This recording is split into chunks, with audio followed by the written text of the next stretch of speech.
சுவையான சீஸ் பஜ்ஜி எப்படி செய்கிறதுன்னு பார்க்கலாம். இன்ஸ்டன்ட் பஜ்ஜி மாவு எடுத்துருக்கேன். இல்லை நீங்கள் வீட்டில் கூட மிக்ஸ் பண்ணிக்கலாம்.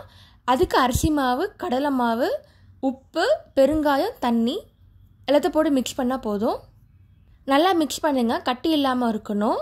பஜ்ஜினால உங்களுக்கு தண்ணியாக இருக்கணும். இந்த மாதிரி கன்சிஸ்டன்சியில் இருக்கிற மாதிரி பார்த்துக்கோங்க. நெக்ஸ்ட் எண்ணெய் சுட வைக்க போகிறோம். எண்ணெய் நல்லா சூடானதுக்கப்புறமா சீஸை கட் பண்ணிக்கோங்க. மெலிசாக கட் பண்ணுறேன். உங்களுக்கு எந்த ஷேப் வேணுமோ கட் பண்ணிக்கோங்க. நான் சீஸ் க்யூப் எடுத்திருக்கேன். நீங்கள் சீஸ் ஸ்லைஸில் கூட ட்ரை பண்ணி பார்க்கலாம்.